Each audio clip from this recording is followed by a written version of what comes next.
Welcome to You Are Here. Today's guest, Nick DiVirgilio. How you doing, Nick? What's going on, Bruno? Good to see you, dude.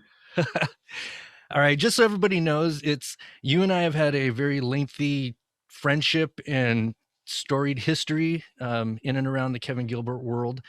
I've gone with you along the journey, toured with you all over the world, and helped you with some of your solo endeavors. So this is kind of a different interview because it's always odd to talk to you in a kind of a more professional business-like sense. So if I lose it every now and again, or if we lose it every now and again, that's pretty much why. Sounds good. All All good, right. man. So I wanted to start off, Nick. Everybody knows your history, Spock's Beard and Tears for Fears, Kevin Gilbert, all that stuff. But I wanted to get a little bit more involved into the Kevin Gilbert world where others may not know. And I wanted to start off with your direct involvement with Kevin. Back in 1994, take me back there. Were you in a band? You were about 25 years old. What were you doing musically? I was in Spock's Beard. Spock's Beard had already started by that point. We had made The Light, or we were making The Light, the first record. We were just kind of playing a few gigs around LA. So I did have Spock's Beard by that time. But other than that, I was playing in a cover band. I was in Susie and the Knockouts. Yeah. And There was a Susie involved, I assume. Susie was in the band, yeah. And were you the And knockouts, or was she the knockout? no, I was a knockout. Oh, you were a knockout. Okay. It's funny too, the lead guitarist in Susie and the Knockouts is named Brian Hayner. Brian Hayner's son is Brian Hayner Jr., who was also Sinister Gates in Avenged Sevenfold. Well, there So you go. there's a weird connection there, man. Yeah, it's cool. He became a total rock star. Anyway, but yeah, no, I was a hustling drummer around LA, just trying to survive and, doing my thing, really, just trying to hustle and get gigs and network and all the typical stuff. And yeah, that's what I was doing. So how do you end up meeting Kevin in, where was it, Mountain High? Was it a Yeah. ski resort? So it's a ski resort in California. So it's Right. a couple of hours from LA. So you take a drive up there. And what are you up there for? Okay, it's a weird story, Uh-oh. but it's not weird. It's just how things happen. I was at some gig somewhere. I met another drummer, and I've said this because I've told this story before.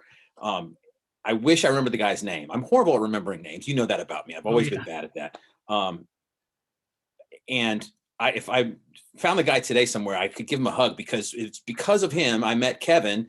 And my whole path changed from meeting this one guy. I don't remember exactly where I met him, but it was at a club somewhere doing networking, and he was hanging out too. And he happened to have a place in Pomona. That's where he lived, so it wasn't too far from where we were, in Hacienda Heights, and Tiffany was in Upland, so there was kind of an in between there.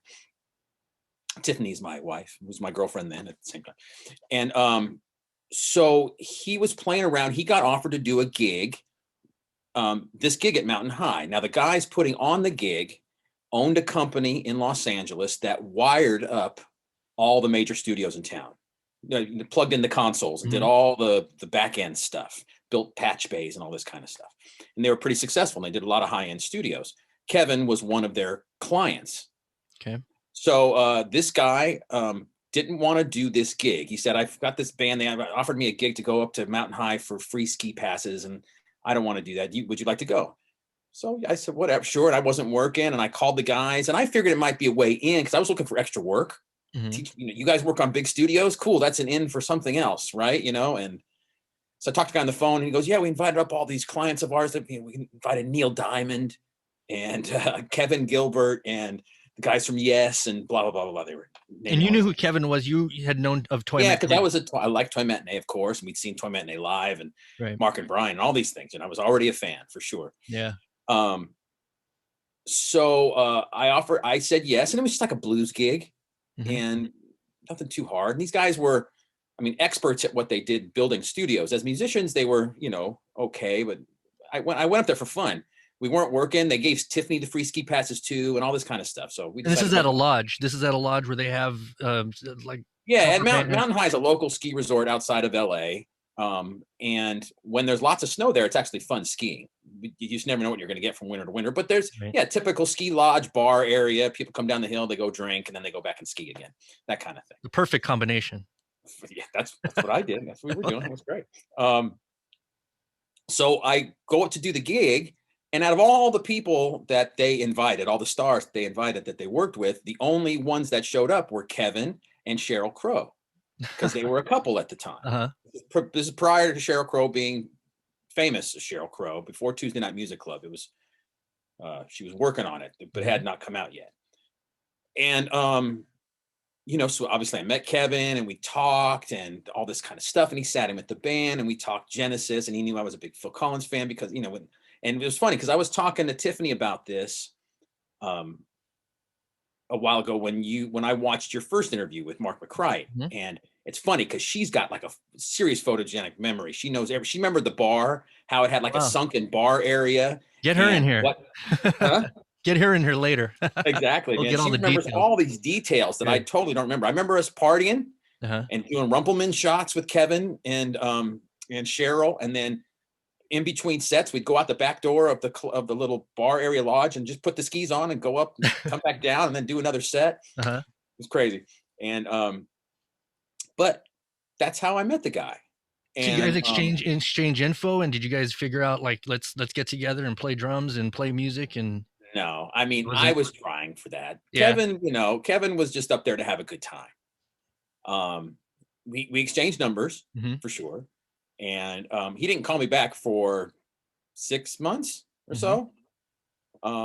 I guess I tried to call a few times. I don't remember exactly, but I definitely tried to reach out. Um, and he called me when the Prague Fest '94 gig came up, and he wanted to redo The Lamb Lies Down on Broadway or play the record. Yeah, and that was And coming that out. happened when that opportunity came. Mhm. He remembered me from that gig and how I was a big Genesis head and loved Phil Collins and blah, blah, blah, blah. And decided to give me a call. And that was my in.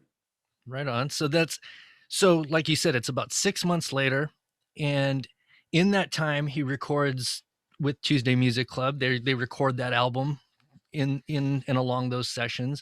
So now you come along and you want to do the Lamb with him. So where do you guys start? What's day one? Do you just come over, hang out? Do you guys jam at first, or do Oh, you? no. If I don't, my memory's vague, but basically, I know he called, said, I'm interested in doing this, or would you be up for it? Yes, of course, was my answer without question. Mhm. And actually, and I don't say this to be egotistical at all, that was an easy get for me because I grew up playing that music Right. literally every day. I knew that record from top to bottom, even though I was 24 or 25 at the time. I still remembered every lyric, almost every drum fill, because I played that thing for hours It was growing up. ingrained in you. Totally. I can still do it to this day for the most Right. part. Just one of those records that any of that old Genesis stuff, Hmm. deep. It was deep for me. So I said, yeah. And I don't think we got together beforehand. I remember just showing up for the first rehearsal, Hmm. and Kersner was there, and Stan Cody, and the rest of the guys and stuff, and just went for it. Was this at Lawnmower and Garden This is Supply? that lawnmower, yeah, and Kevin's studio. in the recording room, Yeah. and yeah, we rehearsed a couple of times, and then went and did the gig. Basically, it wasn't. We didn't have a lot of rehearsal, Yeah, it was but thankfully, roughly. all the guys knew the record pretty well. You guys only had about 6 to 8 rehearsals, and when you first got in there, and that first time, do you remember if you were at all nervous? I mean, this is now you're in the studio now, and you're supposed to be doing a Genesis song or album. So I wasn't nervous. No, it was just fun, man. Because yeah. I remember me, because uh, Kevin was like uber talented. I remember him sitting down at his piano and playing this old song called "Supper's Ready," like all this and first all these things like note for note. I'd never seen him play piano. I mean, I saw at the Tears for Fears gigs. He played guitar and bouzouki and all these other things. Mhm. And he did play piano on Love Lies Bleeding. He did do that, but never seen him like that. And just it was super impressive. You hear that voice, I was trying not to be a fanboy. I was just trying to hang and be cool and all this kind of stuff. And once we sat down and started playing, it Mhm. was really great because all those guys were really good musicians and it had the sounds and the feel, and they wanted to do it too. And it was just a fun experience for sure. Now, how was it the day of the show? Because it's now it's not just to give the setting of it. It's a prog festival, so it's not like you guys are just the only band on there. There were bands before you, and things are getting plugged in and out. There's musicians all around. How is your mindset that day and when the show starts? Oh, well, yeah. Yeah. Well, first of all, I had no idea that there was even prog festivals. I thought prog music was totally dead. So did everybody in Spock's Beard. We had no Really? idea. I don't even know if Uh-huh. Neil knew that there was, because I think Prog Fest had, it was like 93 was the first year. I Mhm. believe 94 when we played was only the second year of the festival. So had no idea this was even a thing. And here it is 10 miles away from your house, basically. Right. Yeah. I mean, I thought it, because I was starting to get in the grunge era, and, Right. hair metal was dead and all this kind of stuff. It was totally changing it. But there was this progressive rock festival, and these bands from overseas, Anecdote, and all the bands that I'd never heard of, but bands coming from across the pond to come play. It was like, what cool, man. And the Variety Arts Center, that venue in downtown LA, was a really nice old theater. I Right. don't think it's there anymore, Mm. but it was a nice old theater. So we show up, we get loaded in our gear, we do sound check, but listen, by the time I was already a pretty seasoned performer, maybe not big gigs and stuff. I had done 1,000, 2,000 gigs by that point in my Right. life, so I just showed up like it was another gig. And uh, we did sound check and everything, and we got our stuff together, and it seemed to be all okay. And then, they move your gear out of the way to get the other band in and all that kind of stuff. Um, we didn't know what he was going to do in front of the curtain for Okay. the intro. Okay, I mean, at least I didn't know. Kersner made the tape as Casey Kasem, so obviously he knew, but I Mhm. didn't know exactly what it was going to be, and none of us knew he was going to smash the thing in the trash can. Uh-huh. That was all kind of, it was a surprise to everybody, which was really great. Um, So you couldn't see that. That was on the other side no, of no, the we were curtain. behind the curtain. We just Right. heard it happening, and then once you heard the thing smash in the trash can, everybody went wah, and and then the thing opened, and Yes. then it was like 2 minutes of hell for a Chaos. second. Okay, so very first gig. Now, and this is weird because this happened to me again for my very first Tears for Fears gig. I just wrote an article for Sweetwater about nightmare gigs, and Mhm. a little piece of hell happened to me on my very first TFF show as well. But anyway, so the gig starts, the curtain opens. Dave Kersner is playing the opening to The Lamb Lies Down on Broadway. It's this piano thing. Mhm. And I have this huge wedge next to me. God, it had like 218s and it was really massive. And it sounded great at sound check. Nothing went wrong at sound check. Of course. But once he starts playing that thing, and which is critical to hear because that's the timing of the song, where the downbeat comes in, Uh-huh. all I hear is white noise coming out of the speakers. Really loud white noise. And I'm screaming at the monitor guy. I can't hear. I got no. What's going on? And and then the guys are sort of like looking at me because they know something's weird. Kevin's kind of peeking over and he's waiting and all this kind of stuff. And The smoke's I'm looking on, at everything. everything's happening, yeah. And I'm watching Dave's fingers, Mhm. trying to see what's going on, screaming at the guy. I can't hear. It's nothing. It's only noise. And the monitor guy's running around listening, and he goes back to his position and stuff. And this is I'm drawing this out a little bit too Don't long. worry. But then basically, dude, I came in the downbeat one beat late, Uh-huh. like literally a quarter note late, Mhm. which was like, come on. The Yeah. first note, you fuck up the first note of the first gig of the first song. Okay. And Little stutter thank there. God Kersner had his shit together. Are we allowed? You can beep out the curse word. Sorry. We're not going to. You Thank keep goodness the Kersner was on top of it because he looks at me and he goes, 2, 3, 4. And then from that point on, we had a great gig.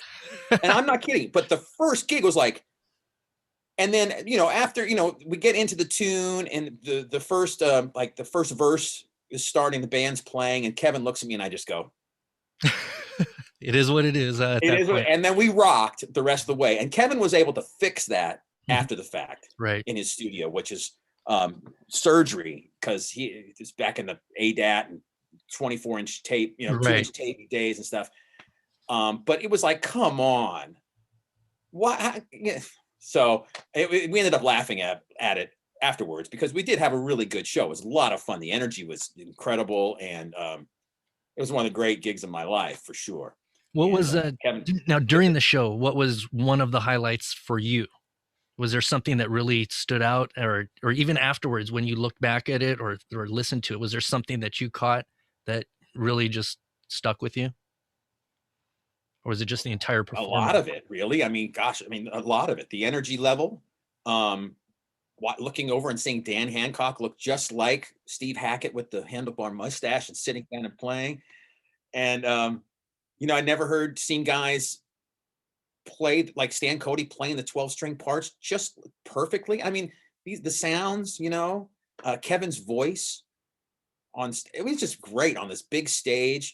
Um, it was powerful. I was hitting the drums really hard. My rack, I was so geeky back in those days. I wanted to be cool. I had a great Gretsch drum kit. And for some reason, I thought them being on a rack instead of regular stands would be cool. And I had a cheesy rack, so the toms kept slipping down, and I'd have to bring them back up and tighten them and stuff. And I got through it, but it was like pain, just pain in the ass. But we had Bill Bottrell doing sound, and he thought the band was great after the fact. And I just reconnected with Robert Ferris, Hmm. one of Kevin's old friends, Yes. and he loved the way this sound and the gig and the vibe. So all these people who weren't really prog heads really enjoyed it, which was really cool. And I think Kevin just had a great time. He was just going for it. There was no fear, and he really enjoyed it. Oh, him coming out in that mask for Slipperman, Yeah. the song, which was, with the way Genesis did it, was really wacky. And this is the only thing he could find. So he said, well, I'm just going to use this. And so he did it, and I think the crowd really appreciated that he went for something. The old man mask, he tried all that stuff. And then at the end, when we finished the show, we went into a little snippet of a song called Watcher of the Skies. Hmm. And I think we killed it. We played it really Kevin went back and played organ Hmm. sitting next to Dave Kersner.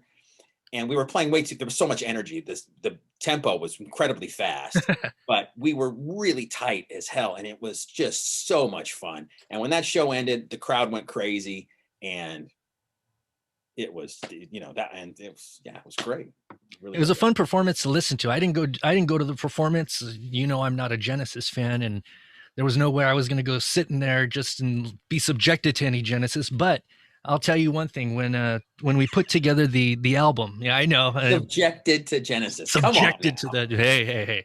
So, but when we put the album out a few years ago, um, I had to sit with it. I was doing the artwork, and to get motivated for a lot of that, I had to put on the music and listen to it. And then when it got remastered, had to listen to it for all the any imperfections or anything. So I listened to it about 30 or 40 times uh, in, Wow. in a row. That's how much I was into the work doing it. And listening to it, I had a new appreciation for it. Now, I went back and listened to the original Genesis, Lamb Lies Down on Broadway, and made it through about 4 songs on there. And it's just one of those things that it was my first introduction into the Lamb was Kevin. So I can't listen to anything else, I guess. It's Mhm. just one of those things. But I can hear where you guys appreciate Genesis Lamb. So I'll give you guys that. How about that? Hey, thanks. For you prog guys. Okay, so you guys do that. You finish the performance. Everything's great. Now what happens? Do you go back home and sit around waiting for Kevin to call? Thud. This to put it in time frame. The Lamb was performed November 8th, 1994. Thud was released March 21st, 1995. You weren't on Thud, the studio disc. So from November to March, what happens with you and Kevin? Do you stay in contact? I Does don't he remember say, exactly, but I remember we stayed in touch for sure. His studio, I lived literally 5 minutes from his Mhm. studio. We were in Pasadena, San Marino adjacent, and just down the road. And he invited me over a couple times, Mhm. and I tried to keep in touch. Same thing. I just tried to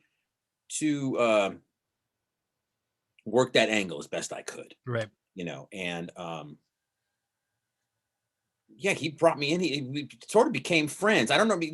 We hung out more and more a little bit over that time, Okay. and I would just go and hang out and be a sort of a fly on the wall, watch him engineer, ask him questions about stuff. You know,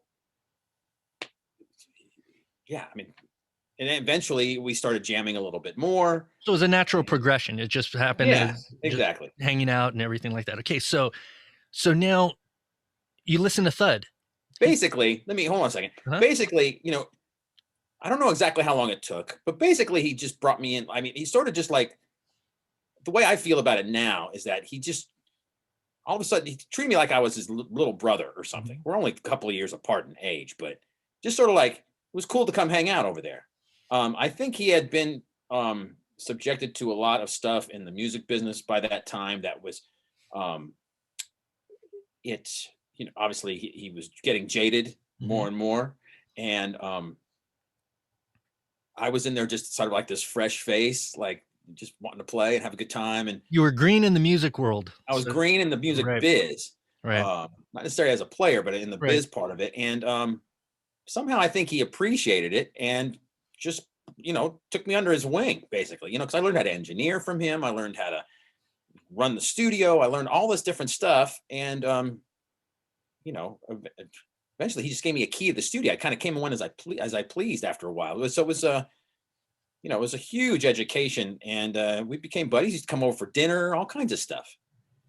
Yeah, now you say you learned a bunch of engineering. You were coming in a lawnmower, you're going into to hit the skins, everything like that, just mess around. When is it when are you a part of the Thud band? Because Toss Panos and was the drummer, and Corky James was the guitarist, and Dave Kersner was keyboard, and they did a couple of shows in and around Los Angeles, leading up to the release of Thud. So when is it that you came in the mix and Toss was on his way out or into other ventures, possibly with Keneally or something? When did you come into the fold into the Uh, Thud band? When we went on the tour to go open up for Jonathan Brooke, Okay. that's where it was like I really kind of got in as far as his drummer, I guess, or however you Okay. want to put it. Um, that offer came along because his record label was Pat Raines. Pat Raines was managing Jonathan Hmm. and all of these things. And this tour came up, and he wanted to promote Thud, obviously, and go on the road, but he had no budget, and he had to go small and all these kinds of things. And he asked if I wanted to go. I mean, yeah, of course I wanted to do it. And he asked if I could come up with some way to do these songs with just a two piece. And I think he just wanted me to sing in background, whatever, maybe play tambourine. I didn't Right. know. And that's when I came up with my little one man band thing. And again, I think that was another reason that it really kind of put me like he said, cool, this kid's like dedicated or something. I mean, you Yeah. know what I mean? It was one of those things. So I did that, and I came up with these ways of playing these tunes, and I kind of raised the bar a little bit. And once once we did that, You were set. yeah. It's understandable. I mean, you adapted well to, it seemed like you adapted well to his line of thinking musically. It seemed like you guys were, and it happened with Brian McLeod, his other drummer, who was before you, who you and I wouldn't say worship, but I mean, I love Brian's playing, and you He's do amazing. too. And so you come into the fold, and it seems almost like it's a handshake over, like from Brian to you, into the same type of mixture of play. You have more of a progressive flair, I guess, and more of a metal approach. One of your favorites is with Rob Halford, Judas Priest. So you come with a little bit of a little. So that's what I like about it. Um, so let's go back to the beginning of Thud, though. When you first started with the four piece, so it became you, Kersner, Russ Parrish was now in the mix, and at times Satnam was there, Satnam Ramgotra, who did tabla and bongos Right, and but that everything. was that was after the Jonathan Brooke tour. No, It wasn't? no. So the timeline Yeah, is you know better than I do. Seriously, I thought it was I'm trying to before take it that. back. You kind of went to the end of it. Oh, I apologize because I thought those were afterwards. No, what happened is you guys did. Thud came out in March 21st. You guys went on your first appearance with Kevin was on the Mark and Brian show April 7th. And that's when you first appeared with Russ and Kevin, and you guys performed on there, and that's where Kashmir was on. And then you guys went and did 2 months later was the Troubadour show. So that was Oh, shit, so I had it backwards then. Yeah. So I had it totally backwards. So the Troubadour show was June 1st, which was the 5-piece because Satnam was with you guys. Yeah. And then that ran its course, and then it became the 4-piece. It became the 3-piece, I'm sorry, with you, Kevin, and Russ. Right. Okay. So now we're on the same page. So yeah, well, I had it totally backwards. You got a lot of music history, so I study this every day. So it's like you lived it. You don't need to go back to it. So that's my job. So now we're there. We're the 3-piece. You guys are there. Then you go into the 2-piece later on when it's the end of Thud. Now you guys are just, playing around local LA and all that stuff. And that's when you do the 2-man band. And we'll talk about that because the 2-man band is actually one of my favorite parts. But when you guys are back with the 4-piece, you guys get back. You guys are now at the Mark and Brian show. And I want to talk about that. I played that with Mark McCrite on the first episode. And I want to talk about that because that was your first foray into radio. You would listen to Mark and Brian. Mark and Brian are a local DJ duo who were in LA at the time, #1 show. And you were a listener and you're now playing with Kevin in the studio of the radio show that you've listened to for a few years now. So how is that experience? Is that one of those surreal things where you're in there just going like, what's happening here? What is this? And I just want to let you kind of hear what your first reaction was to that. Okay. So I'm going to take you back now. If you want to hear this, here we go. All right. Rita's queuing it up. But I did a rough mix last night just because I thought, this may be the only chance it ever gets on the radio. Cool. And it should have been on there, man. While we're waiting, Nick has a special message. Yes, Nick. I do? Mm-hmm. Oh, I just wanted to say hello to my wife and all my friends listening because I'm on the radio, man. Yeah. This is so cool. I just love the fact that Nick has made 2 drive-ins and dropping of the Elvis Bob. Yeah, and tried to make a whole bunch more. Well, you're very kind, man. You've been married, what, 1 year? 1 year. Just had the anniversary. Any kids yet? No, not yet. She still seem to like you? Oh, yeah. Good luck with that, man. Yeah. All right. Sleep in the same bedroom still? Oh, yeah. Good. She didn't like me when I went to Van Halen the other night, but hey, You didn't take her? I only had 1 ticket, but we don't need to hash that. We don't need to hash that out right now, I don't think. Wow. Watch me think of myself for a while here, honey. All right. So that's your first time in the Mark and Brian show. So how was that? Does that bring back some memories? Totally. Gosh, I remember that was the Van Halen. That show was Van Halen at the Forum. It was the second tour with Sammy Hagar. Sammy Hagar. Right. And I forgot who I went with, but yeah, she was mad. And then Eddie Van Halen just passed away, and we were kind of reliving these things too. So I was like, no, it was cool. I just felt like, I was finally there with the big boys. This is what the real people do, This isn't playing at a bar in Southern Cal, in freaking South Orange County, this kind of, that kind of thing, which is fine. But it just felt like I was, finally getting up into the next level up. Yeah. So I was just kind of enjoying it, man. It was really cool. It seems like you've had a lot of those moments with Kevin. Like you said, he's kind of jump-started a big portion of your career and somewhat continues to this day in a way, because we are talking about it, 25 years later? It was my career would not, who knows what my career would have been without meeting him. I really think that I got my break meeting that guy, because everything sort of stemmed from meeting him. There's so many. I said it in the previous episode. It's like broken glass. Once Kevin was in your world, it just traveled. You started working with other people and knowing other people, and just everything infested around it in a good way. So that's one thing that came out of it. Now you're playing with Kevin Thud, you guys are jamming, you guys are rocking. And now here comes the Troubadour Gig. Now, this is the Troubadour, for people who don't know, is a club in the Los Angeles area, and it's famous. It's got a lot of history, dating all the way back to, Flower Power days and in the 60s. First place Elton John played when he came to Yeah, the States. Yeah, I mean, all that sure. stuff. Yeah. So it's a small, tiny club, but it has the history, and you just want to play in it. So now it's June 1st, 1995, and you have the opportunity to play. And here you are. Explain that, because you made a song about that on your 2001 album Karma called The Game. And take us back to that, because you talk about where Kevin lived, you talk about his dog Dagny, you just talk about the entire time. So what was so special about that show? Well, it seemed exciting, I mean, Kevin could be a sort of a dour dude, he was cynical for sure. And I think he was excited about those shows and the rehearsals, the way the band was sounding and getting Satnam in and playing those tunes and stuff. And he was badass, man. I think he was excited about the gig. And I remember, because he lived in this place in Eagle Rock. And there was a house, a long driveway, and Dagny was this cool sort of a skinny black dog, lots of energy. And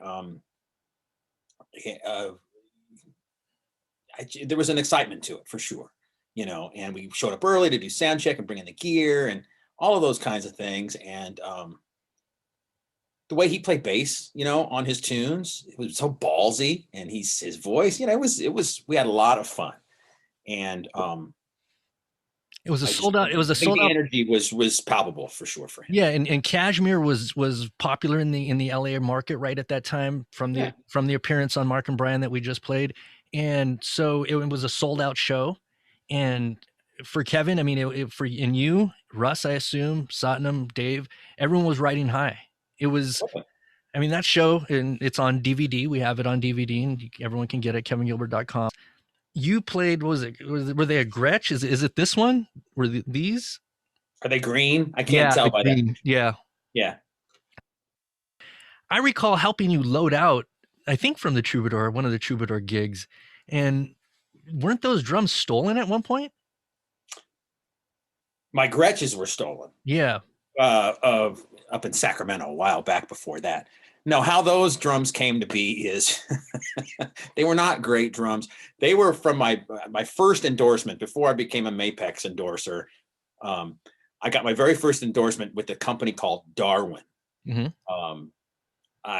And the drums showed up. It's the whole other convoluted story. But so I got these drums, and they had this white marine pearl wrap that was basically not sticking to the drums. They were not quality drums.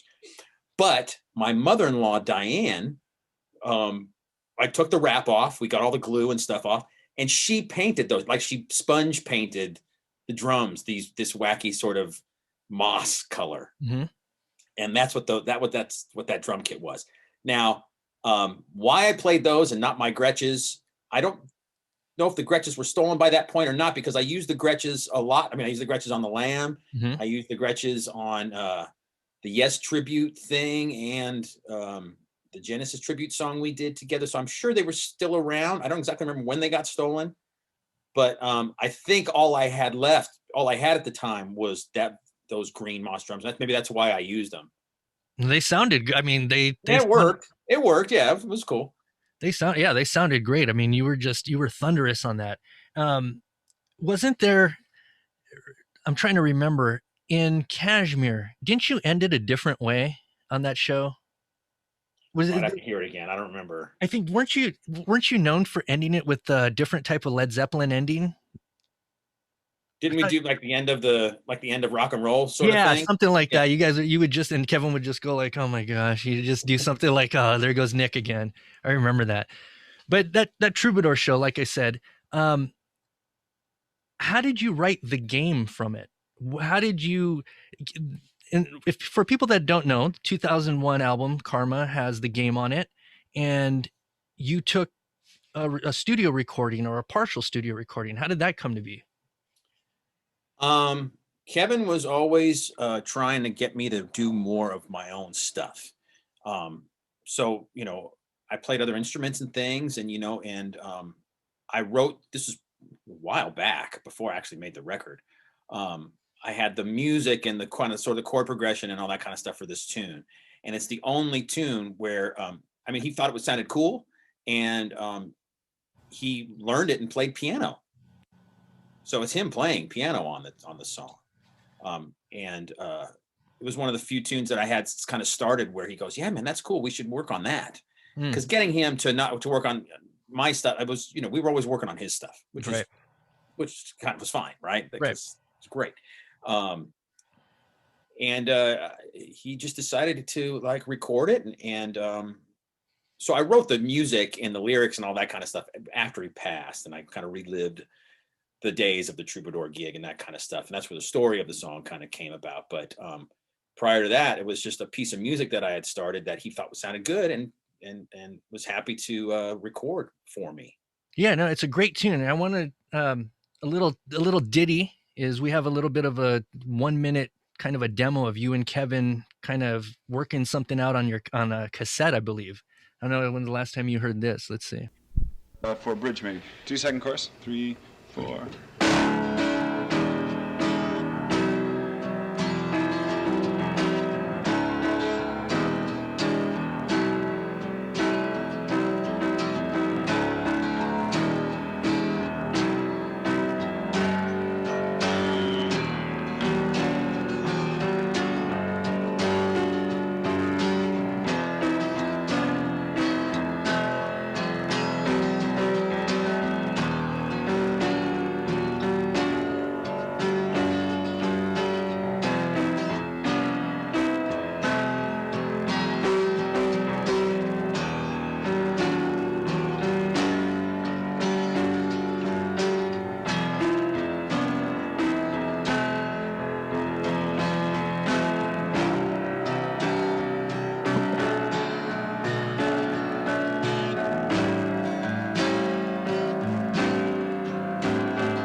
All right, so there. I remember where that came from.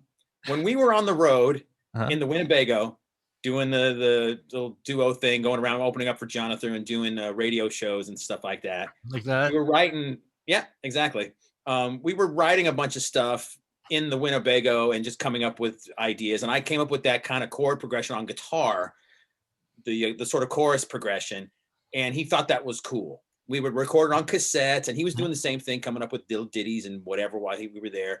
And then when we got back into the studio after that, weeks after or whatever, we decided to work on that. Yeah, there's a few of those little outtakes where he's messing with piano and you're messing with guitar and stuff, and there's a little fussing and cussing and stuff. So it's pretty interesting to hear the formation of that. And once again, like I said, if people want to hear it, they can. I think they can go to your website and download it now, right? You have it available for sale. Yeah, you can get it digitally. Definitely. And you can buy the CD too if you want. There you go. More value for your buck.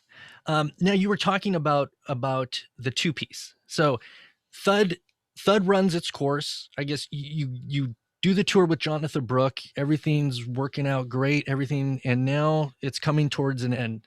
The Thud campaign is almost done.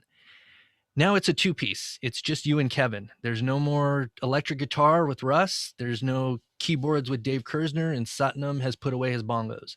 So tablas, thank you very much. Tablas, and yes. So now, how did you guys come up with this two-man band? Because explain what. Well, I sort of said it earlier when I totally screwed up the timeline of all of this stuff, but the tour came up, and he needed a way to do this on a budget. He didn't want to just do it by himself, with just a acoustic guitar and voice. He wanted to see, make it a little more snappy or something.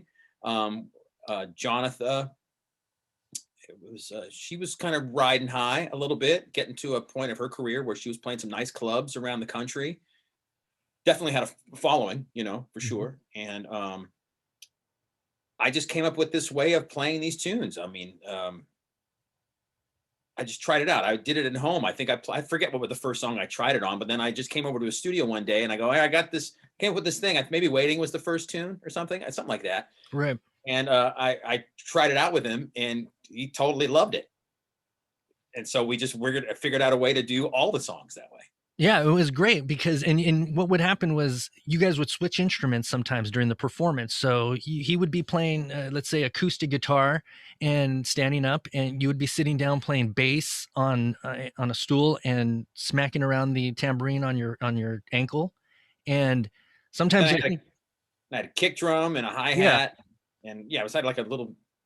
Just play drums with my feet and other stuff with my hands, basically. Yeah, and then, like I said, sometimes you guys would switch instruments or do whatever, and it worked. And that's one those few shows were some of my favorite. Just so you know, just because hearing the big bombastic, Waiting with the full 4 and 5 piece band and everything, that was great. But as it got toned down and stripped down, hearing all that stuff was amazing. Now, I don't know if you know this, but you guys went into the studio and recorded a few of these acoustic tracks, just you and him. I don't know if you guys did it just to listen back and see if it worked or what, but I'm going to play just the beginning of Waiting because I want the listeners to hear how different it was, because Waiting on the album is different than Waiting on the EP that you're on. Mm-hmm. This is called Waiting, the other version. And this other version that no one's ever heard of is just the 2-man band. So let's see. I don't even know when the last time you heard this. Let's see.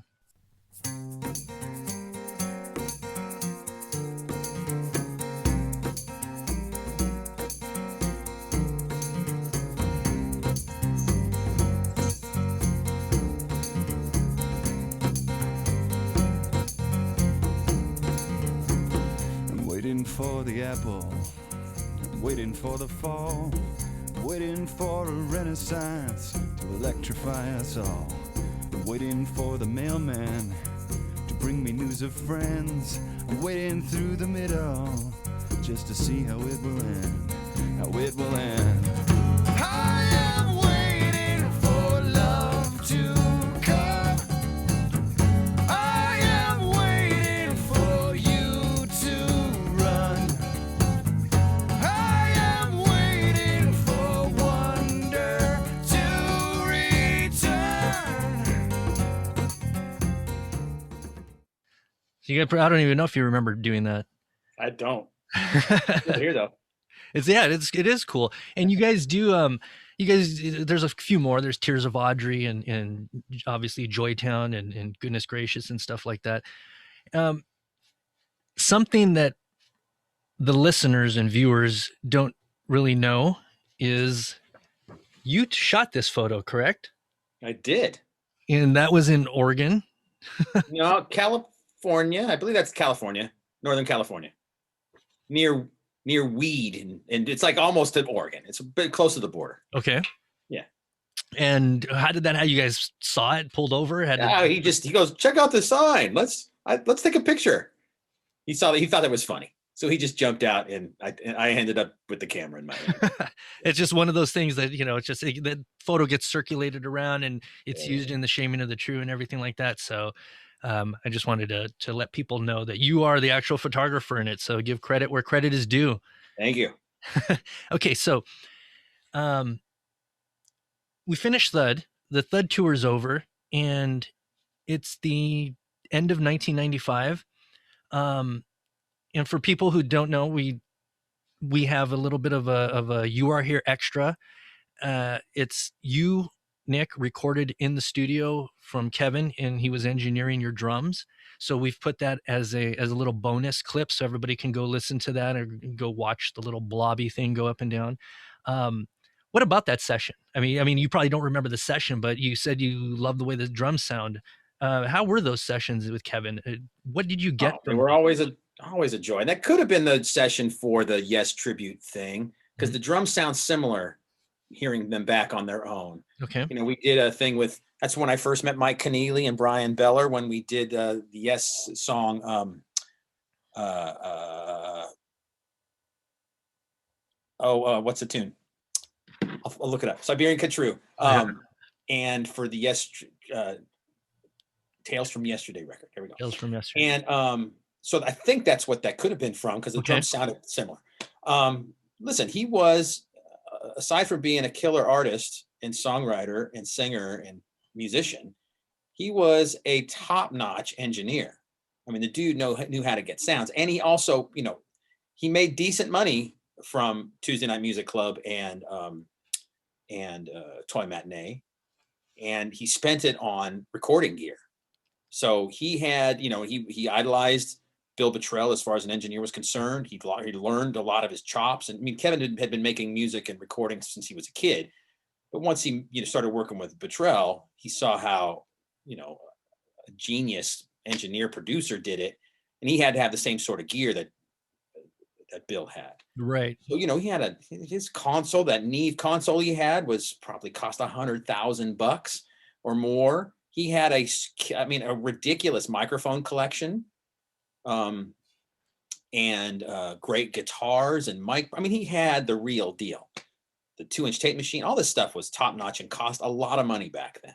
It was all vintage gear, even vintage. I mean, a lot of stuff. Yeah, I mean, it was the real deal. So he knew how to use it, and really to get some serious sounds. He was a great engineer. Knew how to push it to where he needed to push it, and some of the gear he even pushed it beyond what people thought he could push it to, and create different things. You know, just the way he made Spock's beard sound. You know, he mixed the first half of Beware of Darkness. Was supposed to mix all of it, obviously, and it wasn't able to. But I mean, he sort of changed the game as far as a lot of us hadn't been around someone who could engineer like that, someone who had those chops.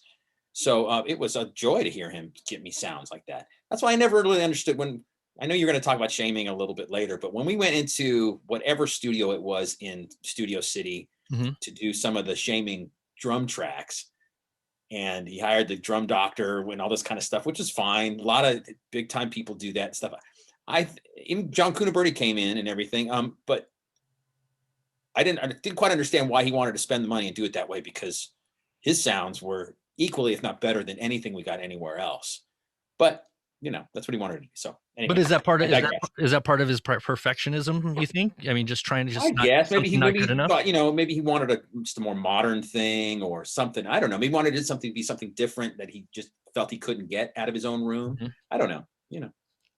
And yeah, it is one of those things. I mean, I mean, we can talk about shaming now, because after Thud, he concentrated a lot on Kaviar, which we'll get into, but also Shaming of the True, which at the time of his death wasn't completed. And you, along with John Cunaberti and John Rubin, sat down and finished it. And there were other players involved, but you guys did the core of it, and you honed down on it and made it what it is. Which is phenomenal. And thanks for doing that. How big of an undertaking was that? I mean, I say it almost in a minimalistic way of, oh, you guys just went ahead and got in there and did this thing. But listening back to some of these early raw mixes, you guys, in some situations, the way back home, for example, I mean, you guys made it amazing. How did you guys go in there and do that? Man, I bugged him.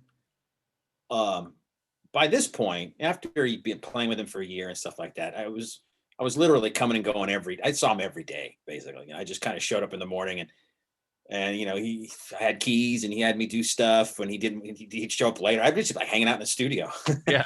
Like, this is cool. And all kinds of stuff like that. So I would bug him all the time. He didn't want to work on it. He was afraid of putting out a rock opera.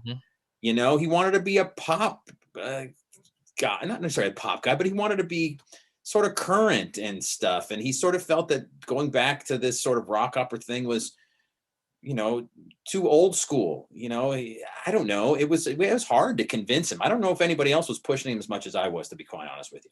I bugged him all the time. Dude, you got to finish this stuff. Come on. These songs are too good. Let's work on this. because we were doing a bunch of other things. He was always pushing to do other stuff, Kaviar included, and all these other things are great. And what's the next? I go, why don't you finish the freaking rock opera, man? These songs are killer. Well, and the thing, what people don't understand is at the end, when I say the end of the Thud tour, Thud had run its course. You guys were already incorporating some songs from the rock opera into and City of the Sun was performed, Smash was performed, and so Kevin seemed like he wanted to do it, but even when he was doing Thud live, when he would introduce the songs, he would say that they were from an upcoming rock opera, but he would kind of shrug it off almost like he was embarrassed. Right. He would just go, I'm doing this rock opera and, blah, blah, blah. And he just kind of say it under his, under his breath. He didn't want to be pretentious and all of those other things that people he thought would think. It's like, who knows? Who knows? Yeah. No, I mean, so now Kevin passes away and you basically finish it all. How big of an endeavor was that to go in? But basically, I did what you're doing. Well, you've been doing longer than I did it. But once he passed, and John sort of gave me the job. I needed work, and stuff, different things like this. But I sort of became the archivist. I just went through everything in the studio that I could, while still trying to find gigs and work and do that kind of stuff. But I sort of archived as best I could everything that was there, and finding what was finished and not finished, and trying to find notes and different ideas that he had and where he wanted to take the stuff and what we had done. Because we did go into the studio and start recutting things for the possible finishing the record. That's why I said we went to that other studio in Studio City, and I cut Smash, and I cut Water Under the Bridge, and I forget what else I did at that studio. But so we were moving in that direction by the time he passed away. And I think we all collectively decided that it needs to be finished. Can we do it? And so we just started taking it on, and by that time I was engineering quite a bit at the studio, doing other things. Spox would come in, and work on things. And I sort of ran the studio for the next couple of years, year and a half. I forget how long it was, but I was there all the time. I brought projects in and did my solo record and a few other things. And so I was using the studio as much as I could, because John wanted to keep it open and running as a business as much as he could, right? There was gear there. We had to pay rent and all those things. So we just sort of went down that road. And once we knew that we could turn it into something, that's when we went full balls to the wall. And I started going up to San Francisco all the time, and the mixing process, and we were redoing things and fixing things. And it was a lot of work. And I think it paid off in the end. Yeah, it shows. And the love for it has transcended, all this time. And it's one of those timeless pieces, and you've performed it twice. Three times, I guess, one being a showcase, but you performed it a couple of times for the public. And how is it getting into that material on the performer side of it? I know your blood gets up there having, as the orchestra leader, and you can't enjoy it to the fullest extent, but when you do get to sit in there and strum those first few lines of Parade and all that, and you get into City of the Sun, how is it performing it and seeing basically all of Kevin's and your friends behind you doing it? That was awesome, man. It's killer. First time, I still hope that thing sees the light of day in some other way in the future, however that happens. We've been trying to do that for a long time, and for whatever reason, it hasn't gotten there yet. But there's something there that can get to another level, can do something else, whether it's redone by somebody else, maybe not the original. It's modernized. I don't know. But I think it's definitely a great story. And it was always a blast. There's some really emotional parts of that record as a performer is concerned, that you get into. It's quite heavy. Yeah. It's the fans also agree with that. And it's, like I said, it's just lived on in the life of its own. And like I said, if it ever gets to be performed again, I'm going to be right there voting for it. And this time with maybe about a good month of production, because we always seem to squeeze it into a little bit of it production. needs to be done right. Exactly. Yeah. If you had someone to put a little bit of time and effort, I mean, time and money, and just to do it right. If it was done right, it could be just huge. Yeah. Good morning, precious. Good morning, special.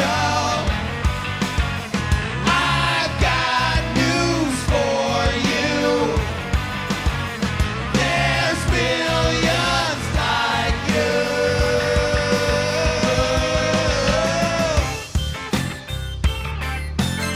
Those of you that are listening to this broadcast, I want you to pack your bag.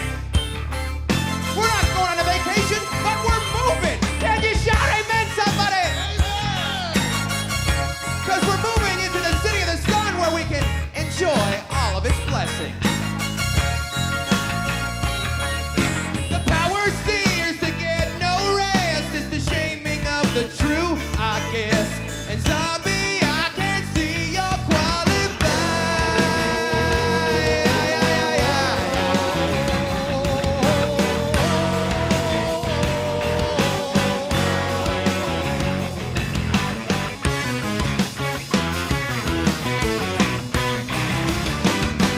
Johnny on the sidewalk, Johnny on the streets, Johnny in the places where the outlaws meet.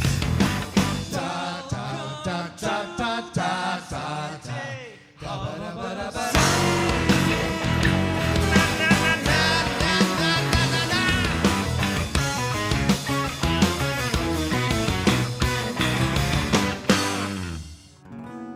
Oh, Johnny, you got a seed in your head. It is the seed of your demise.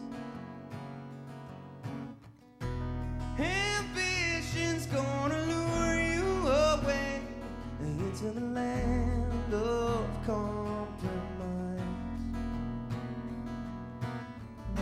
You stand before us like a fresh, overripened nectarine, and someone better pick you soon.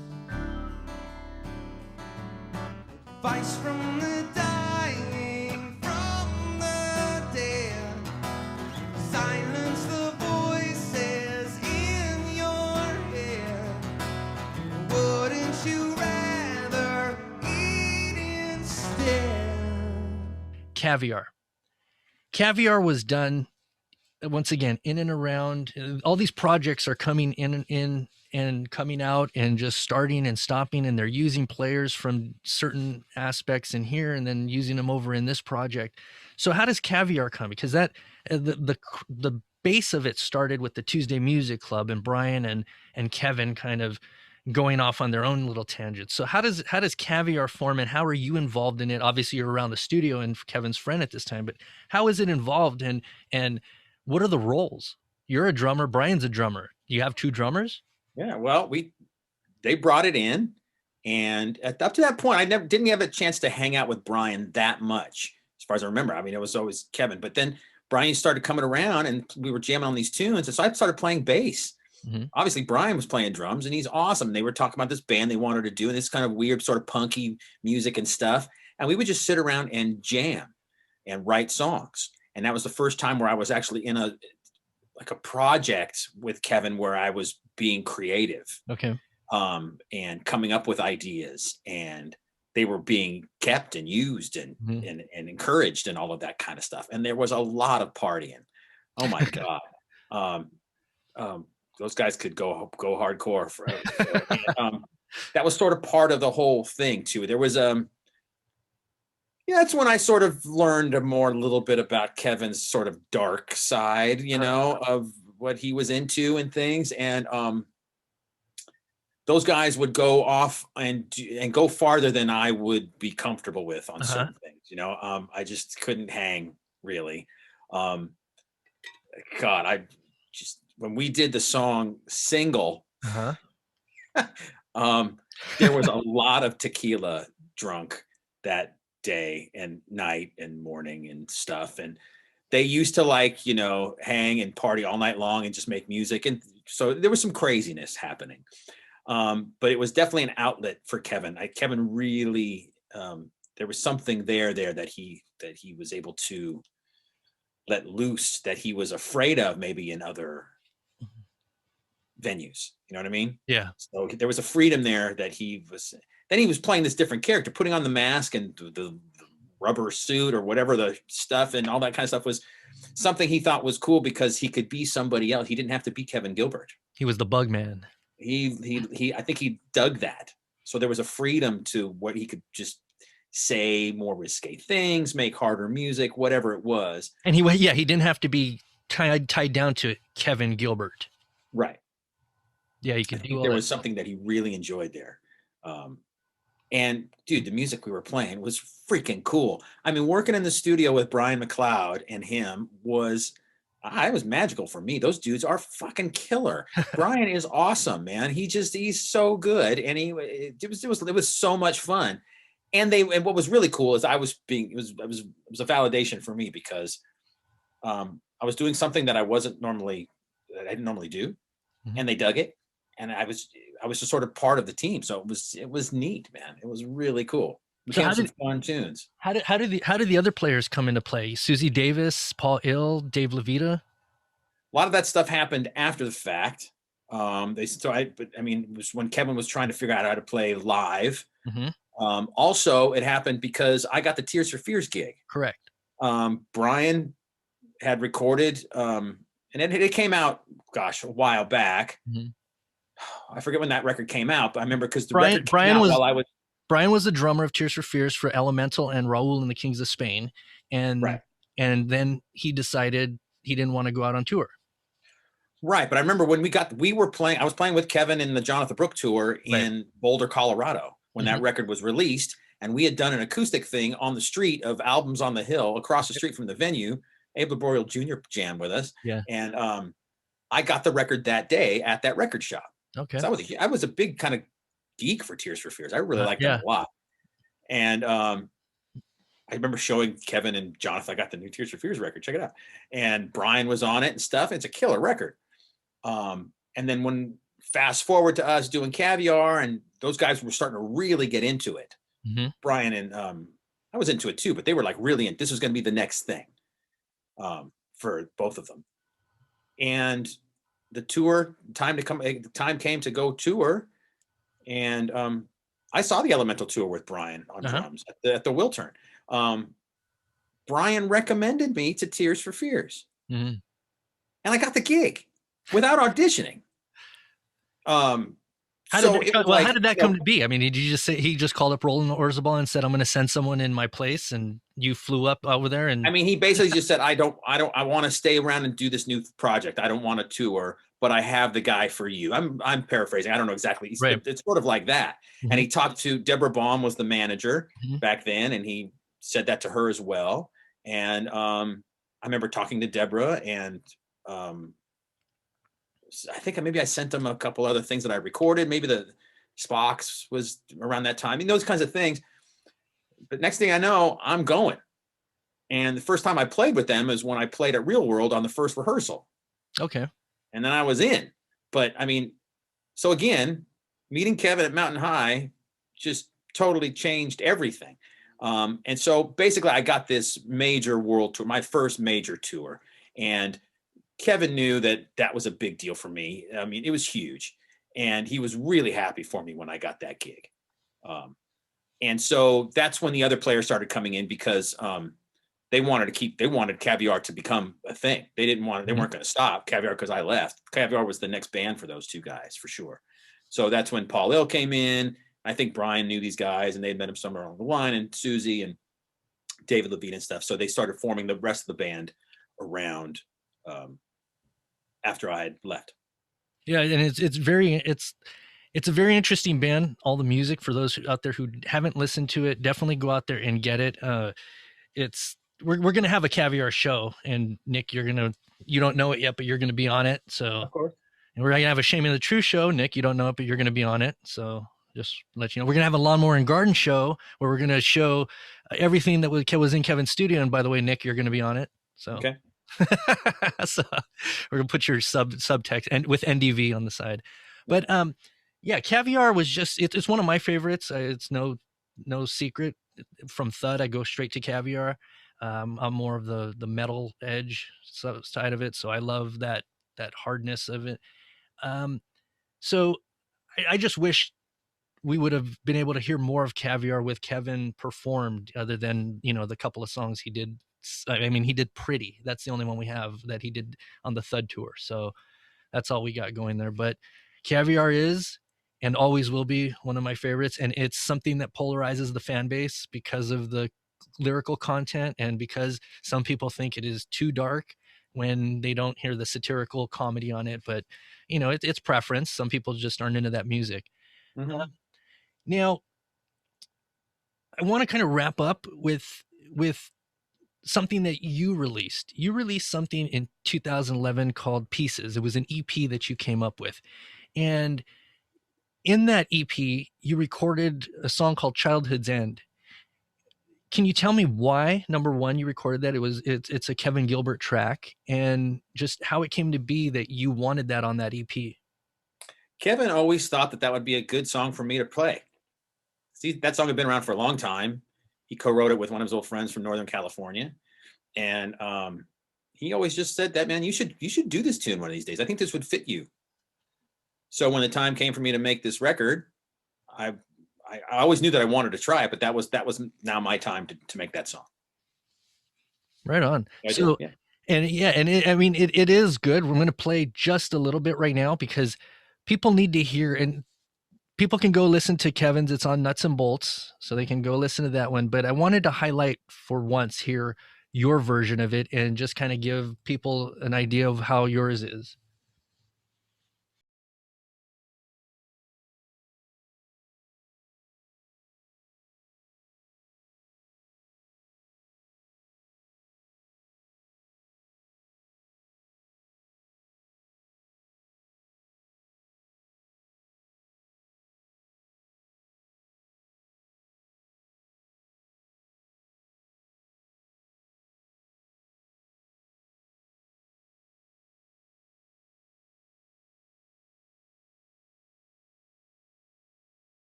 That is a killer version of it, and it's great.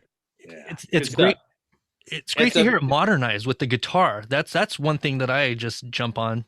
Well, I had some great musicians playing, some Nashville guys adding their vibe to it. Tom Hemby and Don Carr and the guys from Java Jive where Mark Hornsby worked. And so they added that flavor to it.